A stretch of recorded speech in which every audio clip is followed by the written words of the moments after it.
Hi guys, my name is Nicole, licensed clinician, and we are here talking about everyday things that impact our mental health and fitness. Now, this morning I saw a video by Ben Carpenter, who is a fitness influencer, stitching a video by Thorin Bradley, who is also kind of like a fitness influencer. He does a lot of videos chopping wood, if you've ever seen that. And they were talking about this idea of people who can't make it to the gym being called lazy, or making excuses. And they were both very much against that mentality. Like, yo, like just because you express that you like would like to get to the gym and that you also have these like scheduling challenges or like these competing priorities, that doesn't make you lazy. It just makes you have other priorities, right? Now, we can maybe see this a lot with people who have a long commute to work. Ben Carpenter talked about his friend who has a long commute to and from work and also has a family at home that he wants to be present for. So he spends time with his children when he gets home from work. He reads them a bedtime story. And then he kind of like has to go to bed to get ready for the next day. So taking that into consideration, right? If you are a person who would love to go to the gym and get in shape, but you're finding it really difficult because you have a priority of maybe you have like pets at home and you have a long day at work and you really just don't want to like have to leave your dog in the crate for 12 plus hours a day. Like that is not an excuse. That's like a legitimate reason to like feel badly about going to the gym, right? There's a biological creature that is dependent on you. Also, sometimes with things like depression or anxiety or PTSD or a varying degree of mental health concerns, like they're neurodivergence, right? ADHD, being overstimulated by stuff, depending on what your job is, you can come home and just have like no emotional or mental energy. And when you get home, it's just like this like release where you can just and thinking about like getting ready to go back out or thinking about like stopping at the gym on the way home, um, and having to engage on that level is just like too much sometimes. It is just too much. If you have young children at home, particularly if you have a newborn or an infant, that can be really challenging because now you're also working with sleep deprivation.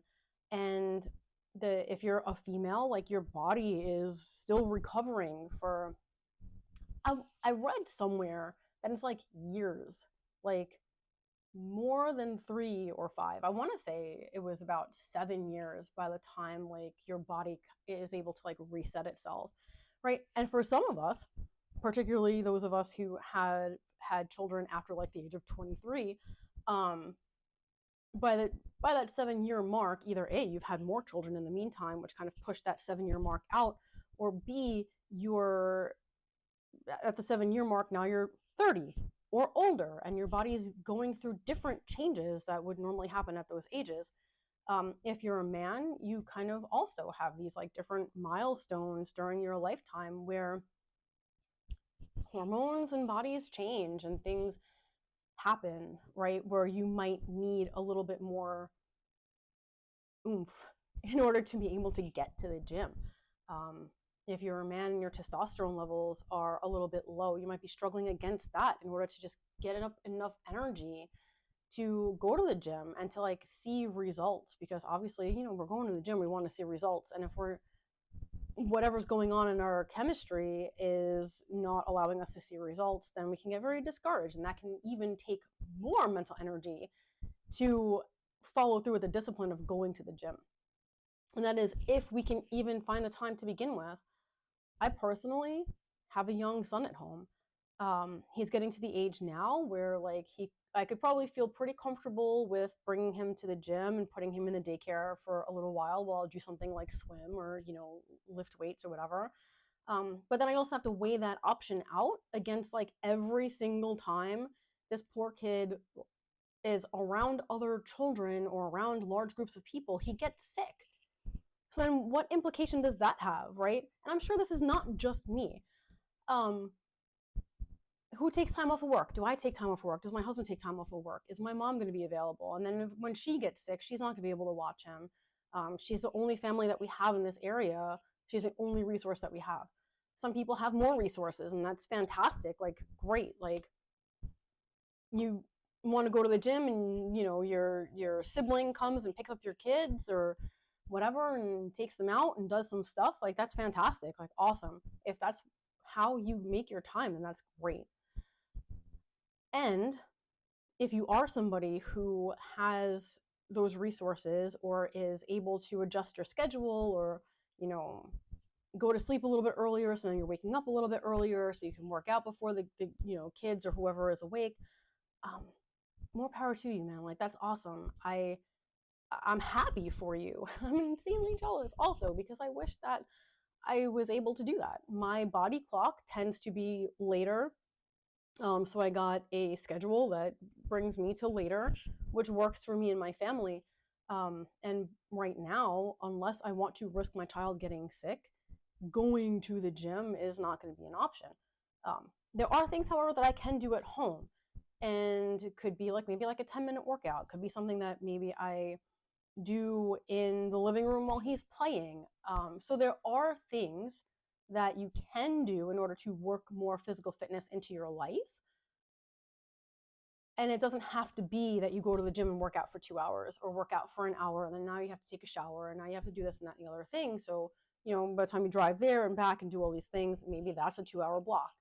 So I just really want to encourage you that if you are the person who's making judgments on other people about them being lazy or making excuses for not going to the gym, that you just stop, shut your mouth for a second, open your ears and your eyes, and maybe really get curious about what they might be going through, and what challenges they might be encountering.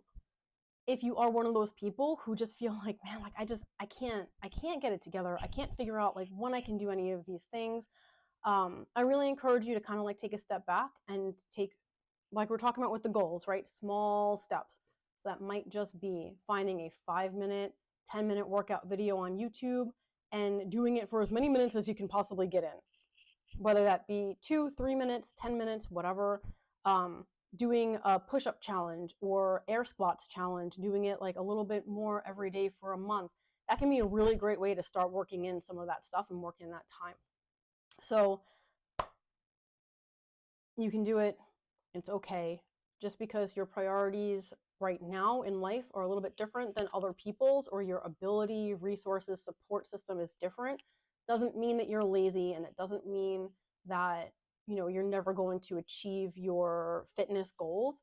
It means that now might not be the time to try to dedicate 5 days a week, 2 hours a day to working out, right? So you kind of have some patience, cut yourself some slack, build towards it.